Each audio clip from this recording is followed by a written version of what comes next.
வணக்கம், என் பேரு Saranya Rengaraj, director of third eye autism centre. ஆட்டிசம்ன்றது ஒரு நியூரோ டெவலப்மெண்டல் டிஸார்டர். 31 குழந்தைகளுக்கு ஒரு குழந்தை ஆட்டிசமால பாதிக்கப்பட்டிருக்காங்க. ஸோ நாங்க ரொம்ப வருஷமா ஆட்டிசம் அவேர்னஸ் பண்ணிட்டு இருக்கோம். இந்த வருஷம் நாங்க என்ன நினைச்சோம்னா, ஓகே, ஆட்டிசம்ன்ற வேர்ட் ஓரளவுக்கு எங்களால கொண்டு போய் மக்கள் கிட்ட சேர்க்க முடிஞ்சது. பட் இந்த ஆட்டிசம் குழந்தைகளை இந்த குழந்தைங்க என்ன பண்ணுவாங்கன்னா, ஃபர்ஸ்ட் பேரண்ட்ஸ் ஸ்கூலுக்கு தான் கொண்டு போவாங்க. அதுக்கப்புறம் தான் தேர்ட் ஐ மாதிரி ஒரு ஸ்பெஷலைஸ் சென்டருக்கு கொண்டு வருவாங்க. ஸோ ஸ்கூல் டீச்சர்ஸ்க்கு ஆட்டிசம்னா என்னன்னு தெரியணும். இந்த குழந்தைகளை எப்படி ஹேண்டில் பண்ணலாம், எது வரைக்கும் இவங்களை ஹேண்டில் பண்ணலாம், எந்த குழந்தைகளை இல்ல நீங்க சென்டர் தேர்ட் ஐ மாதிரி ஒரு தெரப்பி சென்டருக்கு போகலாம் அப்படிங்கிறதுக்கான ஒரு ஒர்க் ஷாப் செஷன்ஸ் வச்சிருக்கோம். பேனல் டிஸ்கஷன்ஸ் இருக்கு. ஸோ இந்த ஈவெண்ட் அடுத்தது பெருசா எப்படி பண்ணலாம்னு நினைச்சு ஆட்டிசம் எப்படி இன்னும் அடுத்த லெவலுக்கு கொண்டு போகலாம் அவேர்னஸ் அப்படிங்கும்போது தான் we thought about Archana and Amit. நாங்க அப்பதான் அர்ச்சனாவை அப்ரோச் பண்ணோம். பிகாஸ் அவங்களோட செலிபிரிட்டி ஸ்டேட்டஸ் டெஃபினெட்லி இந்த ஆட்டிசம் அவேர்னஸ் வேற லெவலுக்கு கொண்டு மக்கள் கிட்ட ஈஸியா கொண்டு போக முடியும் அப்படிங்கிறதுக்காக she graciously accepted our invitation. And also Amit, அவருக்கு he is a great dad. அவருக்கு ஒரு பியூட்டிஃபுல்லான ஒரு ஸ்பெக்ட்ரம்ல இருக்கிற ஒரு டாட்டர் இருக்காங்க. அவங்க ரொம்ப நல்லா வளர்த்துட்டு இருக்காங்க. ஸோ அவரோட ஜேர்னியும் இங்க அவர் சொன்னாருன்னா இன்னும் நிறைய பேரண்ட்ஸ்க்கு ஹெல்ப்ஃபுல்லா இருக்கணுங்கிறதுக்காக தான் we did this event. And we have our all-time ever favorite KG Bhaktashalam uncle from KG Hospital, ever energetic and very active person. So na in the event ku invite பண்ணப்போ அவரும் ரொம்ப happily, he didn't say no at all, கேட்க கூட இல்லை என்ன event வந்துட்டாரு. So I'm happy to invite everybody here. வாழ்க்கையில எவ்வளவோ அது வேணும் இது வேணும்னு கேட்குறாங்க. இவங்க என்ன பண்ணுறாங்க, கொஞ்சம் குறைபாடுகள் இருக்க குழந்தைய எடுத்து வளர்த்துறாங்க. ஆட்டிசம் அப்படிங்கிறது பிறவியிலே சின்ன குறைபாடு. அது இல்லை இது இல்லை, எனக்கு பணம் இல்லை, எனக்கு பதவி இல்லை, எனக்கு சொத்து இல்லை, எனக்கு வீடு இல்லை அப்படிங்கிற சுச்சுவேஷனில் அந்த குழந்தைக்கு நார்மல் ஆக்டிவிட்டி இல்லை.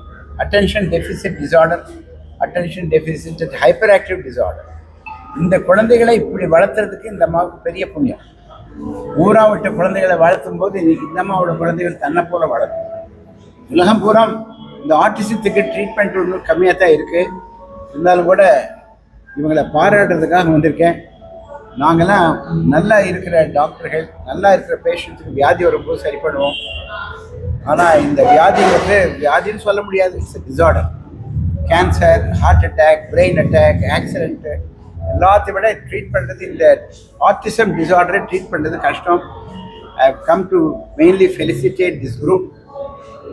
And we wish you well. We will give you whatever the possible help for you. வணக்கம். சரண்யா அவர்கள் சொன்னாங்க அர்ச்சனா இன்வைட் பண்ணுறதுக்கு இந்த ஒரு காரணம் இருந்துச்சுன்னு. ஆனால் காரணம் என்னன்னு எனக்கு தெரியாது. நான் சமுதாயத்தில் நம்ம எல்லாருமே சமமாக ட்ரீட் செய்யப்பட வேண்டும் அப்படின்றது ஒரு உண்மையான விஷயம். ஆனால் அது உண்மையில் நடக்குதா அப்படின்றது ஒரு மிகப்பெரிய கேள்விக்குறி. ரொம்ப அழகாக சொன்னாங்க சரண்யா. ஒரு குழந்தை முதல்ல ஸ்கூலுக்கு தான் கூட்டிகிட்டு போவாங்க. என் குழந்தை பிக்கப் பண்ணிடுவாங்க. ஒரு ஒரு 2 மாதம் ட்ரை பண்ணுங்க, ஒரு 3 மாதம் நானும் வீட்டில் எக்ஸ்ட்ரா டியூஷன்லாம் வைக்கிறேன் அப்படின்னு ஒரு குழந்தைக்கு நம்ம ப்ரெஷர் போட்டுகிட்டே இருக்கோம்.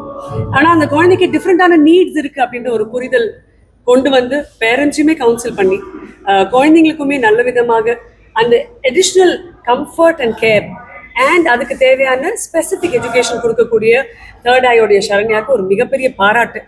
ஏன்னா இது எல்லாரும் அவ்வளோ ரொம்ப ஈஸியாலாம் செஞ்சிடவே முடியாது. சொன்ன மாதிரி இது ஒரு ஜுரம் கிடையாது மாத்திரை போட்டு சரியாகிறதுக்கு. பிறப்புலேருந்து அந்த எக்ஸ்ட்ரா கேர் அண்ட் கம்பேஷன் இந்த குழந்தைங்களுக்கு கொடுத்துக்கிட்டே இருக்கணும். அண்ட் அவங்க நம்ம சமமாக சமுதாயமும் க்ரியேட் பண்ணணும். இந்த லாஸ்ட் சேர் தியரின்னு ஒன்று சொல்லுவாங்க. ஒரு 4 சேர் இருக்கும்பொழுது ஒருத்தர் வந்தாங்கன்னா அவங்களுக்கு சேர் இருக்காது. அப்போ அந்த டேபிள் உட்காந்துருக்கிறவங்க அவங்களுக்கான இடத்தை உருவாக்கணும். ஒன்று உட்காந்துருக்கவங்க எழுந்து சேரை கொடுக்கணும், இல்லை கொஞ்சம் இடம் உருவாக்கி இன்னொரு சேருக்கான ஒரு இடம் கொடுக்கணும். ஆனால் உட்காந்துருக்கவங்க யாருமே அவங்க வந்ததே பார்க்காத மாதிரி இருக்கிற ஒரு சமுதாயம் நம்ம அதை மாற்றிட்டு இன்க்ளூசிவான ஒரு சமுதாயம் மாற்றுறதுக்கு கோ ப்ளூ அப்படின்ற ஒரு மிக அழகான ஐடியாலஜி. அண்ட் உண்மையிலேயே ஷீஸ் கான் ப்ளூ. இந்த லாஸ்ட் 15 இயர்ஸில் அவங்களுடைய உழைப்பு இஸ் கமெண்டபிள். அதில் எனக்கு ஃபேஷன் டிசைனர் ஆகணும், இன்டீரியர் டிசைனர் ஆகணும் அப்படின்ற மிகப்பெரிய கனவுகள் இருக்கிற ஒரு பெண்மணி. இல்லை எல்லா குழந்தைங்களும் இப்போ என் குழந்தை தான் அப்படின்னு வளர்க்குறதுன்றதுலாம் அமித் நானும் பேசிட்டு இருந்தோம். ஏன்னா இட்ஸ் வெரி ஈஸி, நம்ம சொல்றதுக்கு கேட்கறதுக்கு நல்லா இருக்கும். ஆனால் அப்படி வாழறது ஒரு சாதனை பெண்ணால் மட்டும்தான் முடியும். ஸோ சரண்யாக்கும் தேர்ட் ஐக்கும் பெரிய பெரிய வாழ்த்துக்கள். அண்ட் வந்த நல்ல உள்ளங்களுக்கும் எங்கள் மனமார்ந்த நன்றிங்க. தேங்க்யூ. ஒரு 30 பேர் ஒரு கல்யாண வீட்டில் நம்ம நிற்கிறோம்னு வச்சுக்கோங்களேன், ஒரு இல்லை 300 பேர் ஒரு கல்யாண வீட்டில் நிற்கிறோன்னா, ஒரு ஸ்பெஷல் நீட்ஸ் இருக்கிற ஒரு குழந்தை வந்த உடனே நம்மளுடைய பார்வை நம்ம அத்தையை பெரியமாவை சித்தியை பார்க்குற மாதிரி தான் அந்த குழந்தைய பார்க்குதுன்னா சத்தியமா கிடையாது. நம்மளுடைய அட்டென்ஷன் கொஞ்சம் வித்தியாசமாக தான் அந்த குழந்தைய பார்க்கும். ஆனால் அந்த குழந்தையோடைய தேவைகள் தான் வித்தியாசம் தவிர்த்து நம்மை போல் தான் அந்த குழந்தை அப்படின்ற ஒரு புரிதல் வரணும். அதுதான் இந்த சமுதாயத்தோடைய கட்டுக்கோப்பு. அது தேர்ட் ஐ மாதிரி நிறைய இன்ஸ்டிடியூஷன்ஸ் தான் நம்ம கற்றுக் கொடுக்கணும்.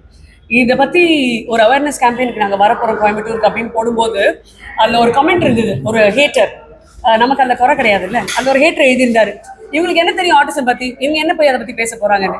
ஆட்டிசம் பற்றி நம்ம எல்லாரும் கற்றுக்கணுன்றதுக்காக தான் இப்படி ஒரு ஈவெண்ட் இவங்க நடத்துகிறாங்க. இது இவங்களுக்கு தெரியணுமா அவங்களுக்கு தெரியணுமான்னு கிடையாது. இந்த பூமியில் பிறந்தவங்க எல்லாருக்குமே கண்டிப்பாக தெரியணும். பிறக்கிற எல்லா குழந்தைங்களுக்கும் முதல்ல தாய்ப்பால் கொடுக்கணும்னு நமக்கு தெரியும்ல. நம்ம எல்லாரும் தாயாக மாறது கிடையாது, ஆனால் அது கொடுக்கணும்னு தெரியுதுல்ல. அதே மாதிரி தான் சமுதாயத்திலையுமே ஆட்டிசம் இருக்க குழந்தைங்களுக்கு definitely special care and attention கொடுத்தாகணும், அடிஷ்னல் கேர் கொடுத்தாகணும், இன்க்ளூசிவான சமுதாயமா மாற்றணும் அப்படின்றது எல்லாரும் தெரிஞ்சு கொள்ள வேண்டிய ஒரு விஷயம் தான். It is basic.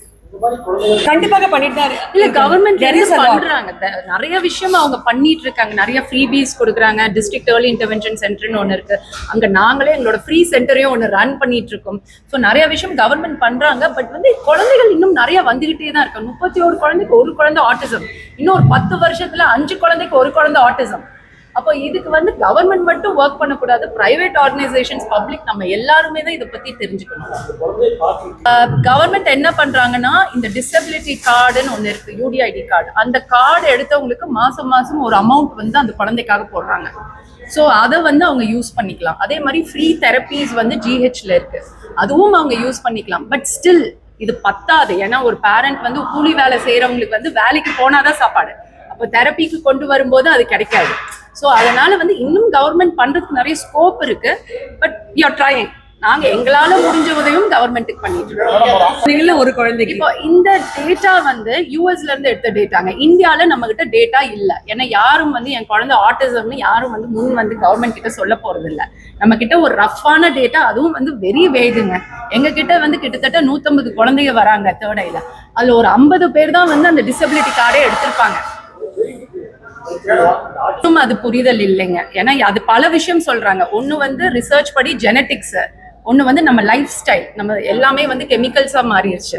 ஸோ இது எல்லாமே சேர்ந்ததுதான். ஸ்கிரீன் டைம் ரொம்ப எக்ஸ்போஸ் பண்றோம்.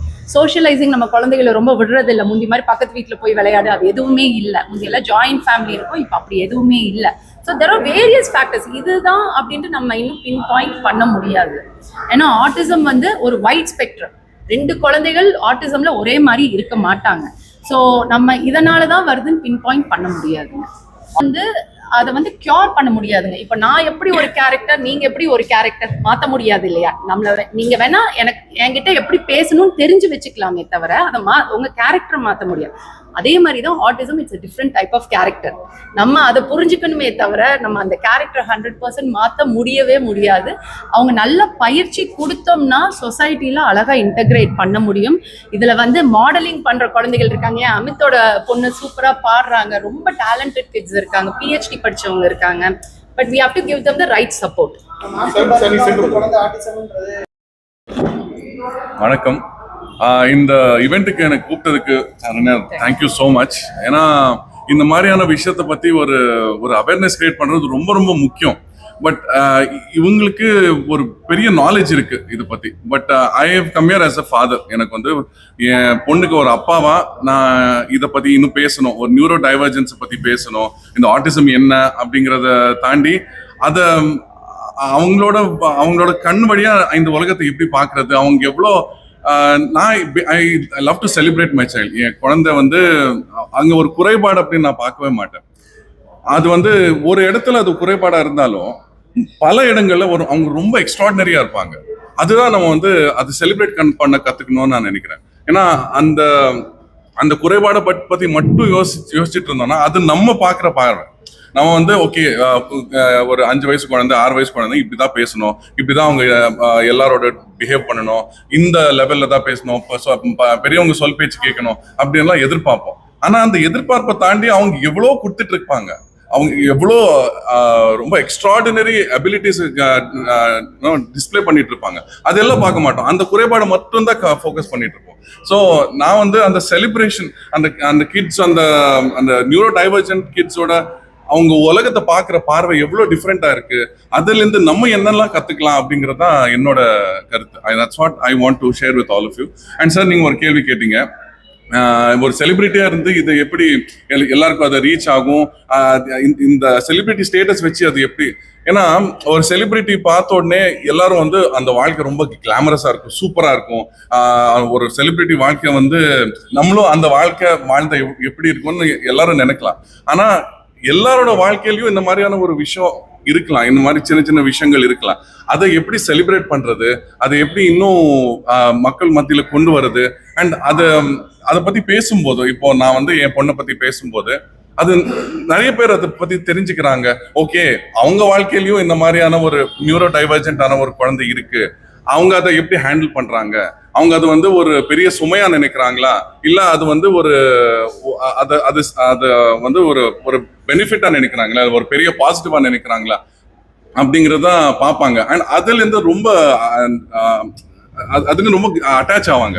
பிகாஸ் நான் நிறைய பேர் என்ன இன்ஸ்டாகிராம்ல எல்லாம் மெசேஜ் பண்ணிருக்காங்க சேயிங் தட் நீங்க உங்க பொண்ணை பத்தி பேசும்போது ரொம்ப கனெக்ட் ஆச்சு. ஏன்னா என் பொண்ணும் இந்த மாதிரியான சில டெவலப்மெண்டல் டிசார்டர்ஸ் இல்ல வாட் எவர் அந்த நியூரோ டைவர்ஜென்ஸ் எல்லாம் இருக்கு.